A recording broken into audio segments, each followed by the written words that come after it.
Hello నమస్తే నేను అశోక్.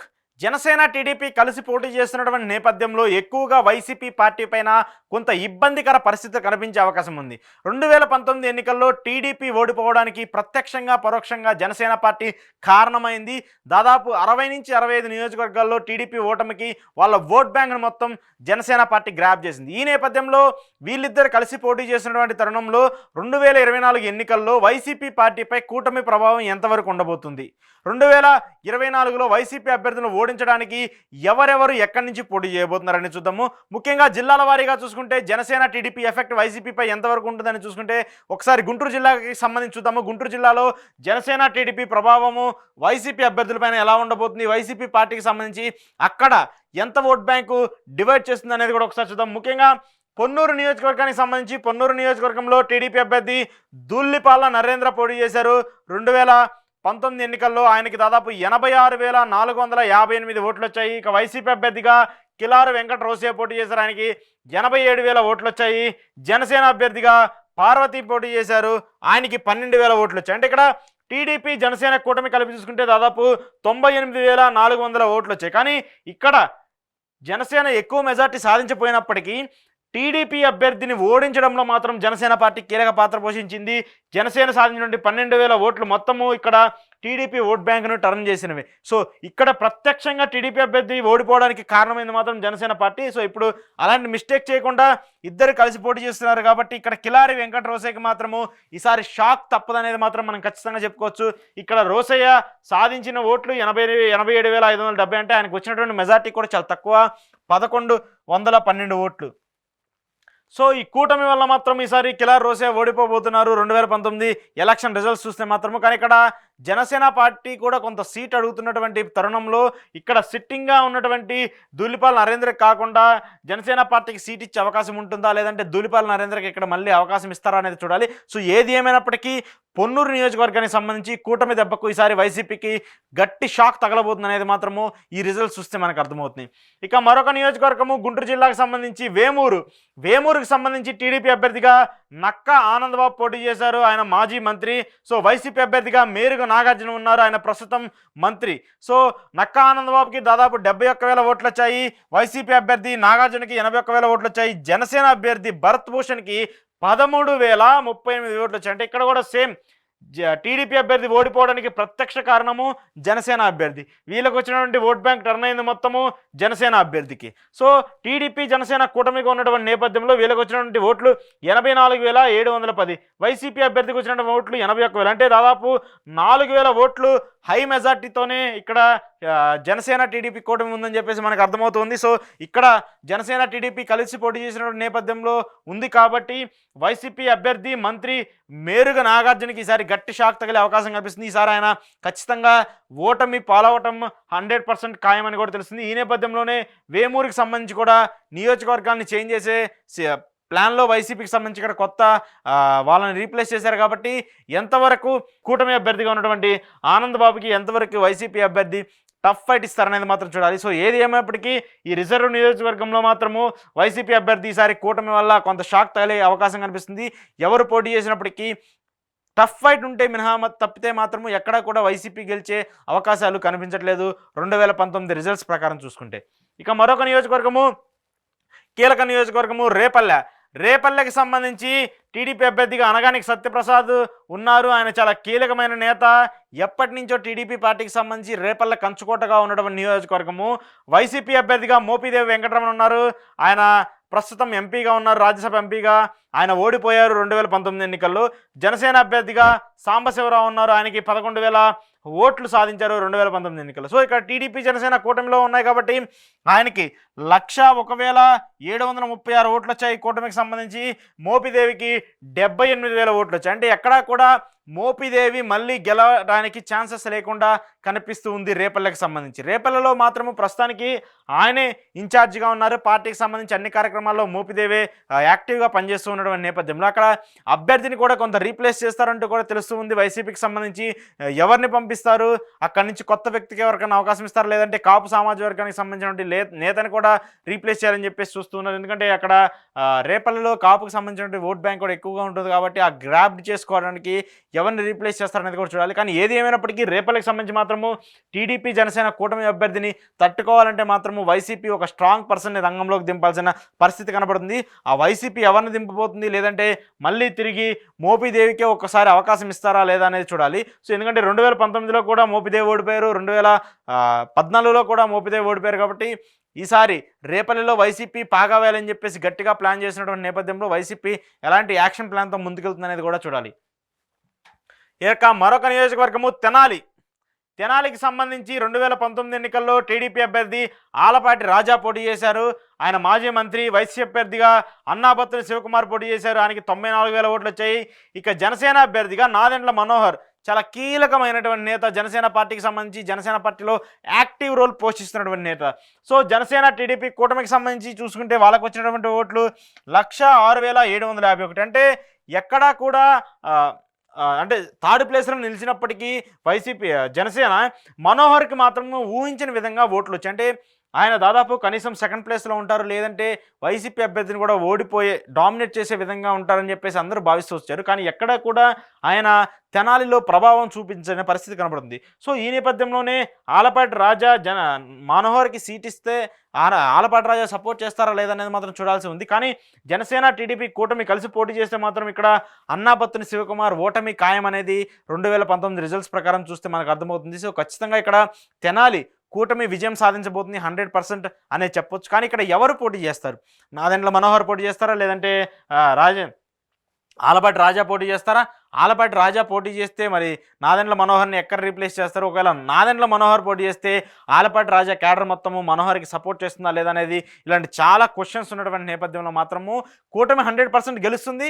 కానీ ఎవరు, ఏ పార్టీ అనేది మాత్రము ఖచ్చితంగా మనం చెప్పలేకపోతున్నాము ఈ రిజల్ట్స్ ప్రకారం చూస్తే. కానీ ఇక్కడ నాదెండ్ల మనోహరే ఎక్కువ ప్రిఫరెన్స్ ఇవ్వబోతున్నట్టు తెలుస్తుంది. నాదెండ్ల మనోహర్ ఎందుకంటే పార్టీకి సంబంధించి కీలకంగా ఉన్నటువంటి నేత కాబట్టి ఆయన వేరే నియోజకవర్గానికి రీప్లేస్ చేసి అక్కడ పోటీ చేసి ఓటమి చెందే కంటే సొంత నియోజకవర్గంలో పోటీ చేసి కొంత గెలిచే అవకాశాలు ఎక్కువ ఉంటాయి కాబట్టి ఇక్కడే పోటీ చేయాలని చెప్పేసి కూడా ఆయన భావిస్తూ వస్తున్నారు. సో మరికొద్ది రోజుల్లో టికెట్స్ అనౌన్స్ చేస్తారు కాబట్టి ఇక్కడ ఈ నియోజకవర్గంలో ఎవరు పోటీ చేస్తారనేది కూడా మనం చూద్దాం. ఇక మరొక నియోజకవర్గము బాపట్లకి సంబంధించి 2019 ఎన్నికల్లో టీడీపీ అభ్యర్థిగా అన్నం సతీష్ పోటీ చేశారు. వైసీపీ అభ్యర్థిగా కోన రఘుపతి పోటీ చేశారు. టీడీపీ అభ్యర్థిగా లక్ష్మీ నరసింహ పోటీ చేశారు. సో అన్నం సతీష్కి వచ్చినటువంటి ఓట్లు 64,000, కోన రఘుపతికి వచ్చినటువంటి ఓట్లు 79,000.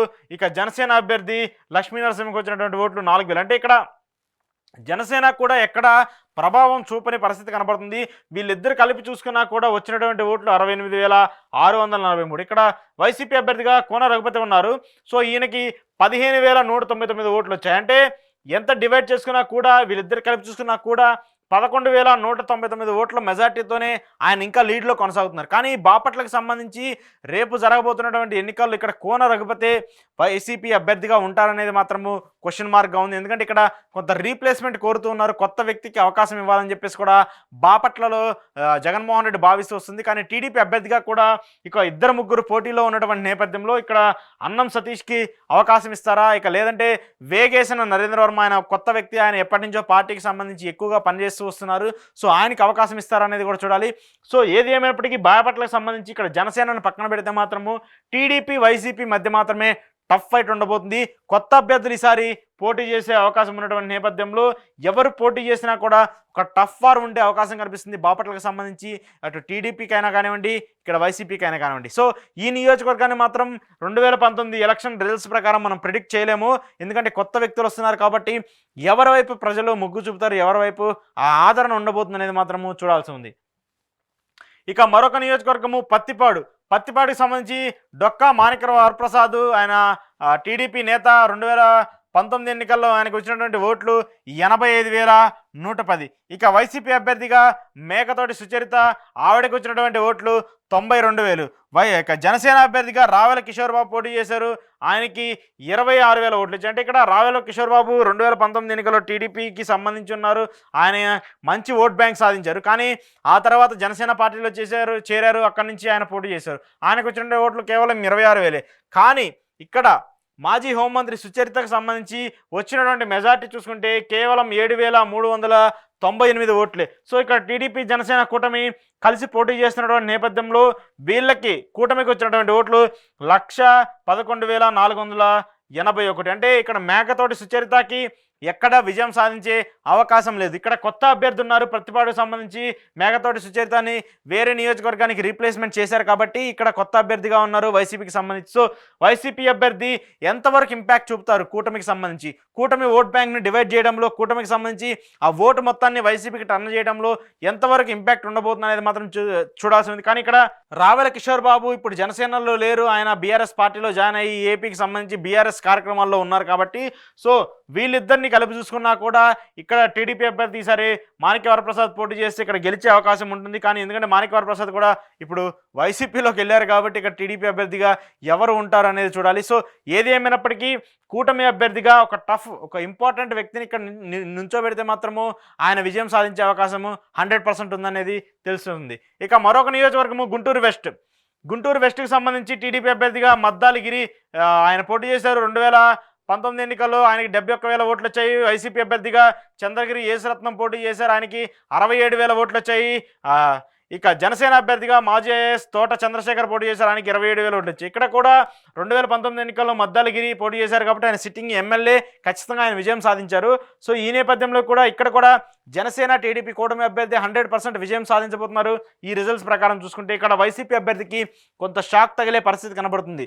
ఇక మరొక నియోజకవర్గం గుంటూరుకు సంబంధించి గుంటూరు తూర్పు. ఇక్కడ టీడీపీ అభ్యర్థిగా మహమ్మద్ నజీర్ పోటీ చేశారు, ఆయనకి 54,000 ఓట్లు వచ్చాయి. వైసీపీ అభ్యర్థిగా మహమ్మద్ ముస్తాఫ్ షేక్ పోటీ చేశారు, ఆయనకి 77,000 ఓట్లు వచ్చాయి.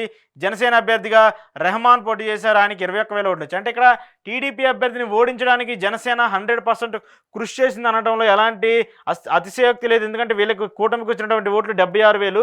వీళ్ళిద్దరు కానీ కలిసి పోటీ చేస్తున్నట్టు తెలిసి ఉంటే మాత్రము ఇక్కడ వైసీపీ అభ్యర్థి ముస్తఫాని ఈజీగా ఓడించే అవకాశాలు ఉన్నాయి.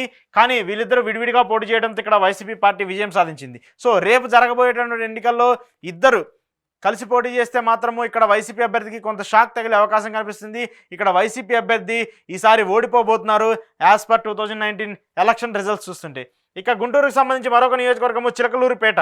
చిలకలూరుపేటకు సంబంధించి టీడీపీ అభ్యర్థిగా పత్తిపాటి పుల్లారావు ఉన్నారు, మాజీ మంత్రి. అక్కడ వైసీపీ అభ్యర్థిగా విడుదల రజనీ ఉన్నారు, ఆవిడికి 94,000 ఓట్లు వచ్చాయి.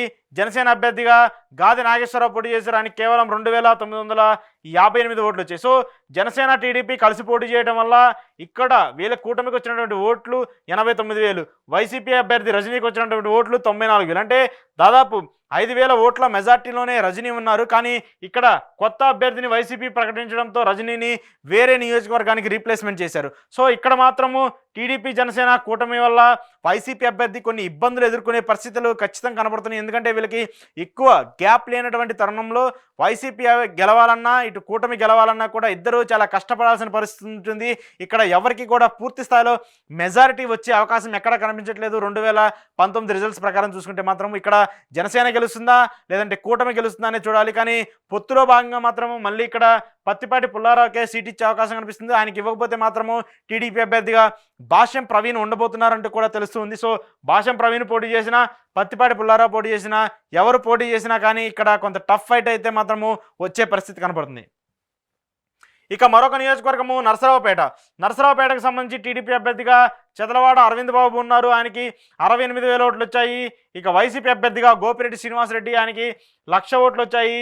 జనసేన అభ్యర్థిగా సయ్యద్ జిలానీ పోటీ చేశారు, ఆయనకి కేవలం 8,700 ఓట్లు వచ్చాయి. అంటే టీడీపీ జనసేన కూటమి కూడా ఎక్కడ వైసీపీ అభ్యర్థిని డామినేట్ చేసేందుకు వాళ్ళ ఇంపాక్ట్ ఎక్కడ కనిపించట్లేదు. దాదాపు 25,000 ఓట్ల మెజార్టీతోనే ఇక్కడ గోపిరెడ్డి ఉన్నారు కాబట్టి ఈసారి ఆయన్ని ఓడించడం కొంత కష్టం అనేది ఈజీగా చెప్పొచ్చు. కానీ గోపిరెడ్డే ఈసారి నరసరావుపేట నుంచి పోటీ చేస్తారనేది మాత్రం చూడాలి. ఎందుకంటే కొంత సమీకరణాల నేపథ్యంలో ఆయన్ని కొంత రీప్లేస్ చేయాలని చెప్పేసి కూడా వైసీపీ అధిష్టానం భావిస్తున్నట్టు తెలుస్తుంది. దీనికి సంబంధించి ఇక్కడ జనసేన టీడీపీ కూటమి చాలా కష్టపడాల్సి ఉంటుంది వైసీపీ అభ్యర్థిని ఓడించాలంటే మాత్రము. సో కానీ వైసీపీకి మాత్రం గెలిచేందుకు ఎక్కువ అవకాశాలు ఉన్నటువంటి నియోజకవర్గం మాత్రము నరసరావుపేట.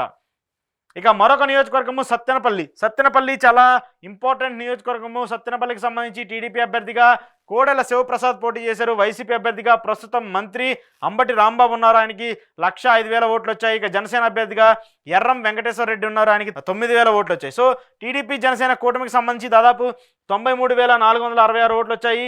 అంబటి రాంబాబుకి 1,05,000 ఓట్లు వచ్చాయి. అంటే ఇక్కడ మెజార్టీ చూసుకుంటే మాత్రము టీడీపీ జనసేన కూటమి కలిసినా కూడా అంబటి రాంబాబు 7,000 ఓట్ల మెజార్టీ ప్లస్లోనే ఉన్నారు. సో ఈసారి కొంత వ్యతిరేకత ఉంది అంబటి రాంబాబు మీద. ఆయన నియోజకవర్గంలో కొత్తగా వ్యక్తిని కూడా రీప్లేస్ చేయాలని చెప్పేసి కొంత సమాచారం వస్తున్న నేపథ్యంలో అంబటి రాంబాబుకి టికెట్ ఇస్తే మాత్రము ఈసారి కొంత ఓడిపోయే సూచనలు ఎక్కువగా కనిపిస్తూ ఉన్నాయి కూటమి వల్ల. ఎందుకంటే అక్కడ టీడీపీ అభ్యర్థిగా కన్నా లక్ష్మీనారాయణ ఉండబోతున్నారంటూ తెలిసింది. కానీ కన్నా లక్ష్మీనారాయణకి కోడెల శివప్రసాద్ కుమారుడు ఎంతవరకు సపోర్ట్ చేస్తారనేది కూడా చూడాలి. ఆయనకి కోడెల శివప్రసాద్ కుమారుడు కూడా ఈసారి టికెట్ ఆస్తున్నటువంటి నేపథ్యంలో వీళ్ళిద్దరి సపోర్ట్ ఎంతవరకు పనిచేస్తుంది, జనసేన ఓట్ బ్యాంక్ ఎంతవరకు టర్న్ అవుతుంది అనేది కూడా చూడాలి. ఏదేమైనప్పటికీ వైసీపీ జనసేన టఫ్గా ఉండేటువంటి నియోజకవర్గాల్లో ఈ నియోజకవర్గం కూడా ఉందనేది మనం చెప్పుకోవచ్చు. సత్తెనపల్లి కూడా ఈసారి కొంత టఫ్గా ఉంటుంది. ఎవరు గెలుస్తారు అనేది మాత్రము 2019 రిజల్ట్స్ ప్రకారం మాత్రం మనం ప్రిడిక్ట్ చేయడం కొంత కష్టం.